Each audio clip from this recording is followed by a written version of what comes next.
Assalamualaikum warahmatullahi wabarakatuh. Alhamdulillahirabbil alamin. Allahumma shalli ala sayyidina Muhammad wa ala sayyidina Muhammad.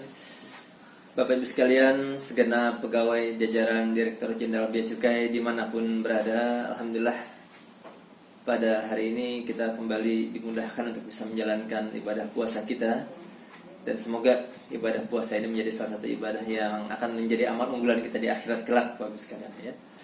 Dan insyaallah pada kesempatan baik hari ini kita akan bersama membahas sebuah tema yang kita angkat dari nilai budaya kerja kita, yaitu dengan tema kita bersinergi dalam mencapai tujuan bersama kita. Nah, untuk menguatkan tema ini, saya ingin ajak kita membahas beberapa peristiwa yang terjadi di zaman para sahabat Rasulullah dulu, bagaimana mereka membentuk sebuah sinergi dalam mencapai tujuan bersama. Nanti baru kemudian kita bahas lebih detail lagi contoh-contoh kekiniannya.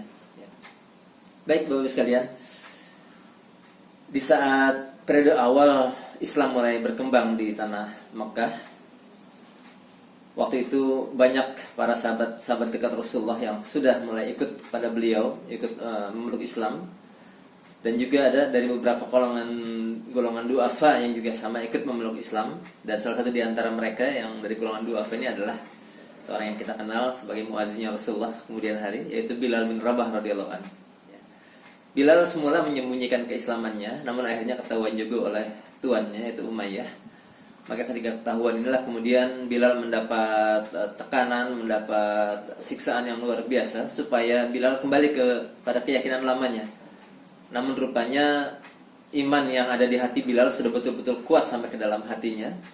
Maka ketika dia mendapat siksaan yang sangat luar biasa dari tuannya ini, diletakkan di padang pasir yang sangat panas, diletakkan batu di atas tubuhnya, dicambuk, tetap yang keluar adalah kalimat ahad, sebuah konsistensi yang luar biasa ditunjukkan oleh Bilal.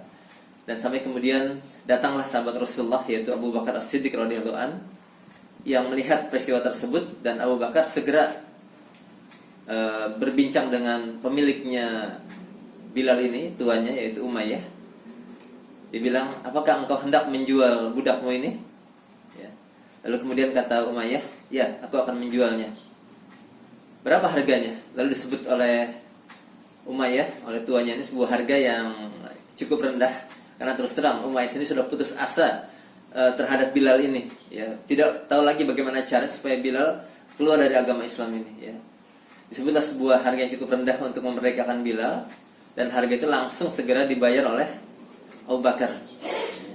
Abu Bakar tidak pakai banyak nawas segala macam, langsung dibayar harga tadi, ya. Dan setelah dibayar, dimerdekakan Bilal menjadi orang yang merdeka. Ada diskusi yang unik antara Abu Bakar dengan Umayyah. Ketika Umayyah menyampaikan, wahai Abu Bakar, seandainya tadi engkau menawar harga Bilal lebih rendah lagi, pasti akan kulepas harga. Ya. Namun ketika Umayyah merendahkan Bilal, apa yang dilakukan oleh Abu Bakar? Abu Bakar menyampaikan, wahai Umayyah, seandainya engkau meminta harga yang lebih tinggi dari itu, pasti akan kubayar juga. Ya. Inilah bagaimana kalau dalam bahasa Betawinya, apa, lu jual, gua beli, ya, bahasanya gitu ya. Inilah.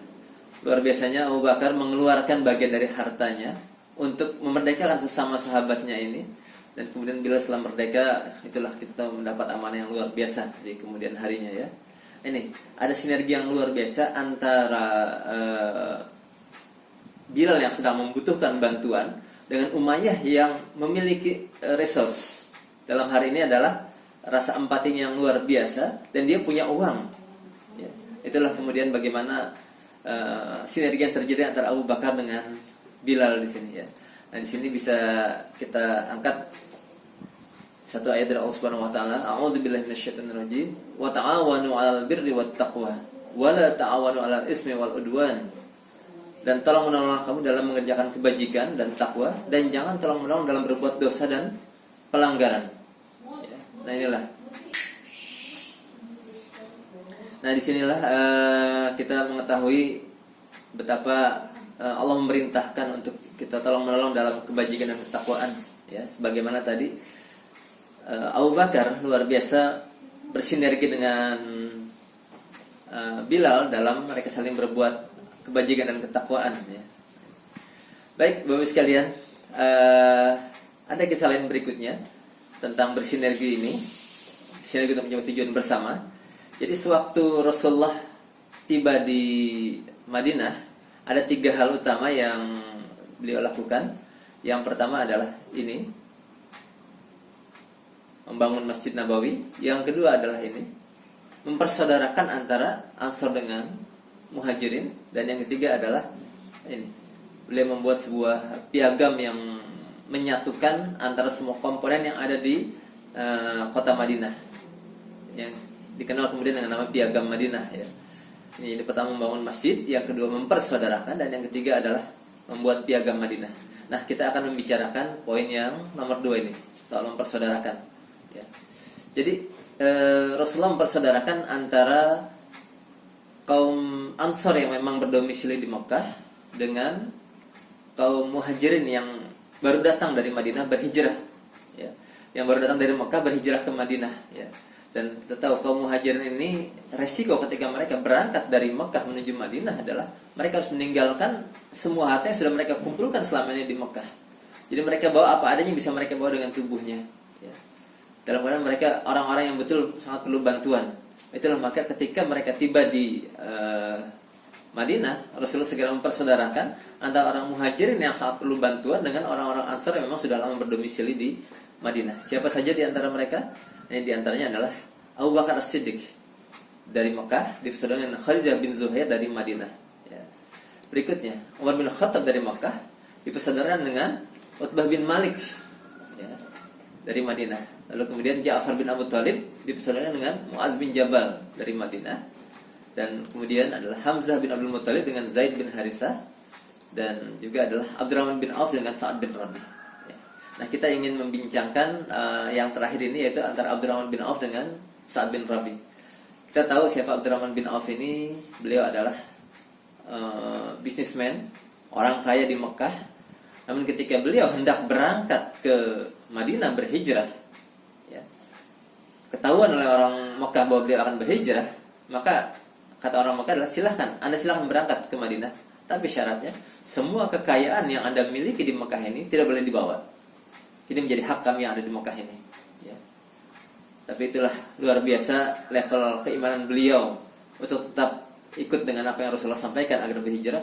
Buat beliau, oke, baik, saya tinggalkan ini semua di Mekah. Dan beliau berangkat dengan keadaan tanpa ada harta yang berharga yang bisa beliau bawa. Dan yang lebih berat buat beliau, ternyata saat itu keluarganya pun tidak mau ikut dengan beliau ya, tidak mau ikut dengan beliau berangkat ke Madinah ya. Maka beliau meninggalkan keluarganya juga sama-sama yang ada di Mekah ya. Dan beliau berangkat ke Madinah.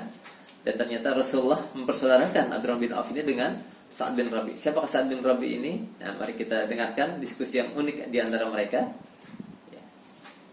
Inilah Sa'ad sebagai saudara baru dari Abdurrahman bin Auf yang baru pertama kali ketemu ketika itu, menawarkan sesuatu yang sangat luar biasa. Dia tahu siapa Abdurrahman bin Auf, bekas orang kaya di tanah Mekah. Maka inilah yang dia tawarkan kepada saudaranya yang baru datang ini di tanah Madinah. Silahkan diperhatikan. Wahai saudaraku, aku adalah orang yang banyak harta di Madinah, maka pilihlah olehmu separuh hartaku, ambillah olehmu. Masya Allah. Bayangkan ya, baru pertama kali ketemu sudah sudah menawarkan. Ada kedekatan yang sangat luar biasa dibentuk ketika sama-sama satu akidah, satu perjuangan sedemikian ya. Luar biasa. Kelapangan hatinya dari Sa'ad bin Rabi untuk membantu saudaranya ini dahsyat sekali ya. Silakan ambil separuh dari hartaku, mungkin buat modal engkau nanti berusaha kembali ya. Bukan cuma itu, Sa'ad bin Rabi tahu Abdurrahman bin Auf ini keluarganya gak mau ikut ke Madinah. Maka ada tawaran lebih dahsyat yang diberikan oleh Sa'ad bin Rabi kepada Abdurrahman bin Auf ini. Ini kata beliau, aku juga mempunyai 2 orang istri. Lihat siapa di antara mereka berdua yang engkau sukai, maka aku akan menceraikannya dan menikahkannya denganmu. Jadi luar biasa sekali bagaimana keinginan untuk memberikan bantuan dari Sa'ad bin Rabi kepada Abdurrahman bin Auf ini ya. Namun sekali lagi, ini yang ditawarkan adalah levelnya Abdurrahman bin Auf ya, bukan levelnya kita ini. Abdurrahman bin Auf yang ditawarkan. Maka apa jawaban beliau terhadap penawaran yang sangat luar biasa ini? Inilah jawaban beliau. Semoga Allah memberkahimu dalam harta dan keluarga.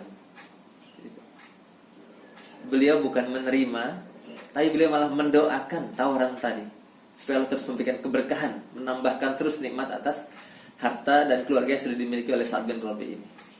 Dan beliau menutup hanya dengan satu permintaan saja, yaitu ya, tunjukkan kepadaku arah ke pasar.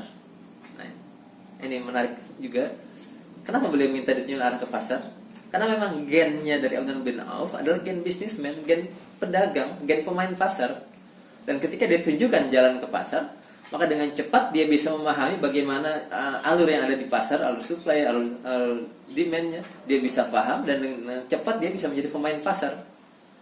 Dan akhirnya biiznillah, dengan izin Allah, apa yang dia sudah tinggalkan di Mekah, semua hartanya tadi, perlahan-lahan bisa dia kumpulkan kembali di Madinah. Dan dia menjadi salah satu dari pedagang besar, bisnismen besar kembali di kota Madinah. Inilah jadi sejatinya bahwa keluarga harta bisa ditinggal, tapi yang namanya akidah tetap dipegang, kompetensi tetap dimiliki. Kemanapun Abdurrahman bin Auf berada, kompetensinya tetap beliau bawa kemana-mana. Ya.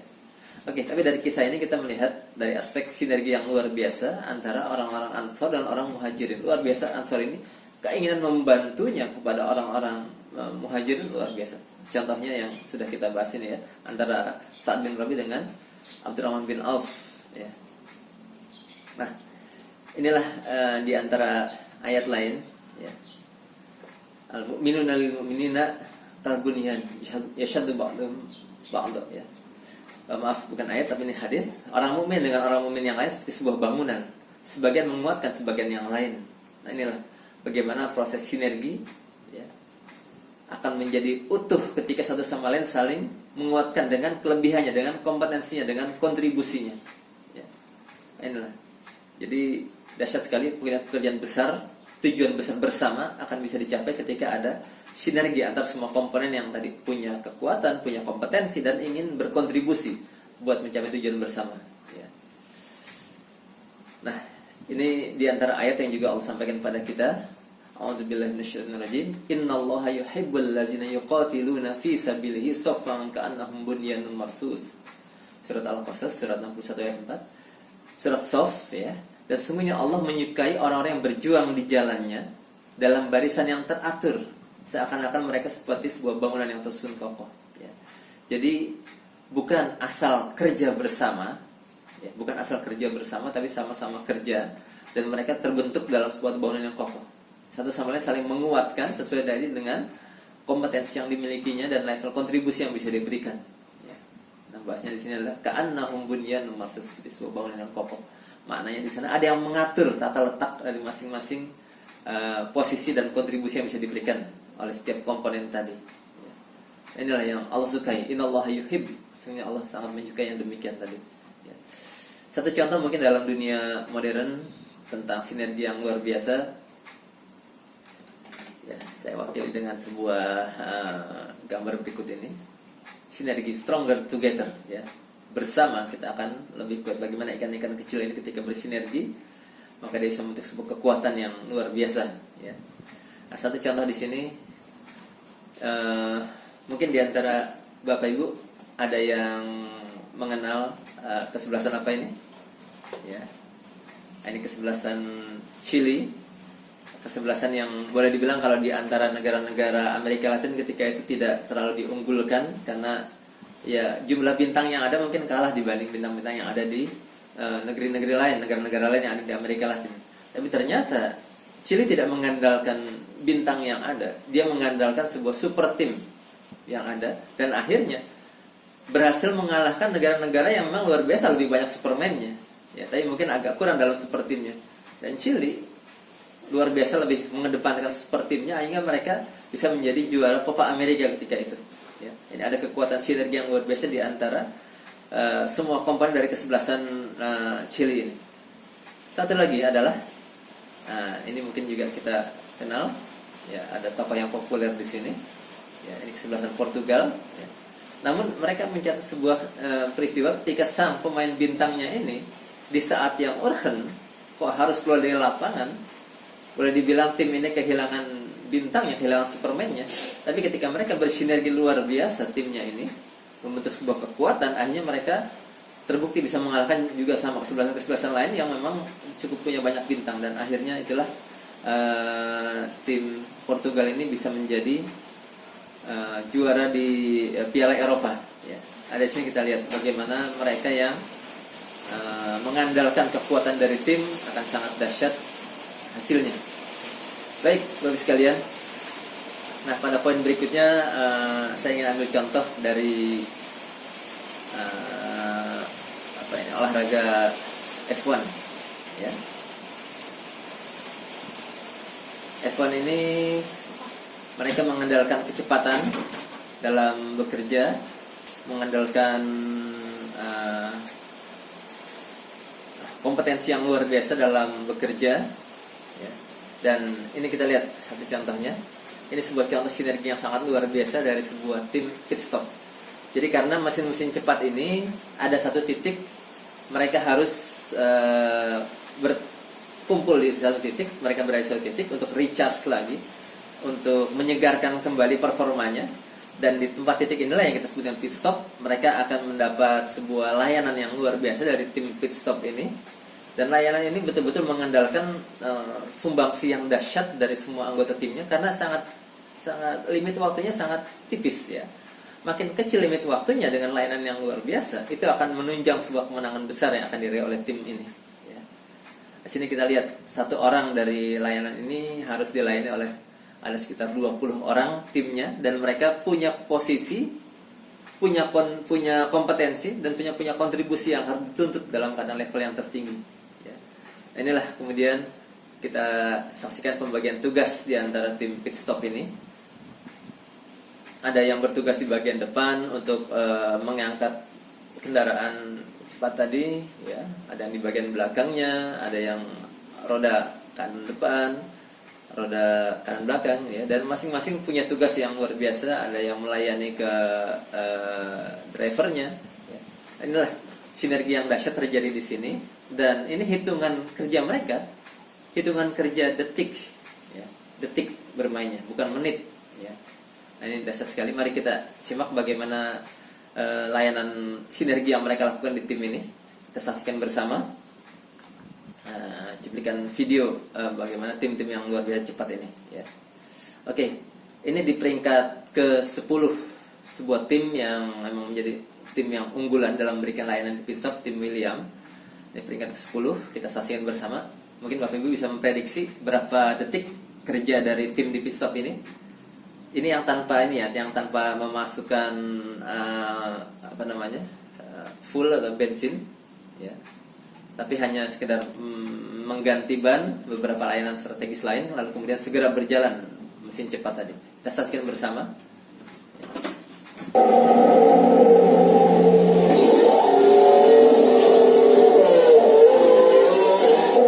Perhatikan, ini ada. Ternyata dalam waktu 2,23 detik saja mereka sudah selesai melayani jagoannya ini, ya. Nanti kita lihat tayangan yang lainnya lagi bagaimana tim ini luar biasa persiapannya, ya. Oke. Ini peringkat ke-10, ya. Peringkat ke-9. Jadi perhatikan bagaimana tim ini sudah standby di tempatnya masing-masing, sudah tahu di mana mereka punya tugas. Dan kemudian begitu pelanggannya tiba, mereka tidak pakai tunda-tunda waktu, langsung memberikan layanan yang secepatnya dan sebaik-baiknya, ya.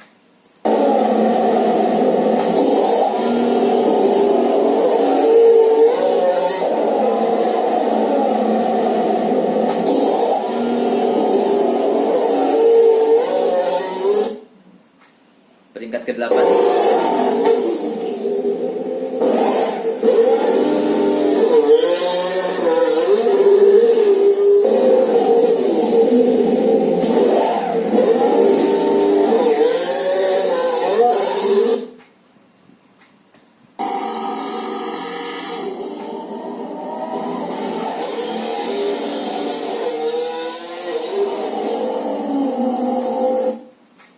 Peringkat ke-6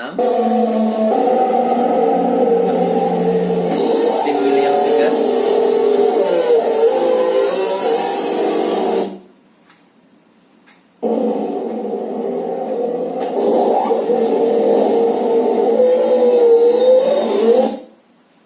Ya, peringkat ke-4 kembali tim Williams.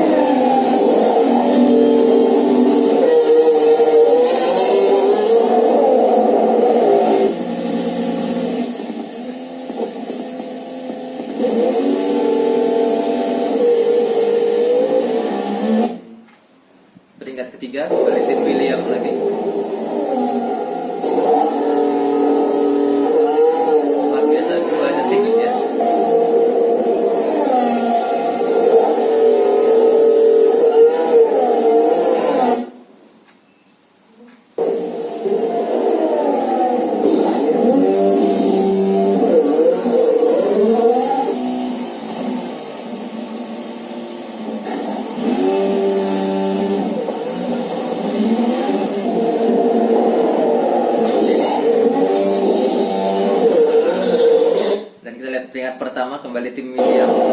Ya.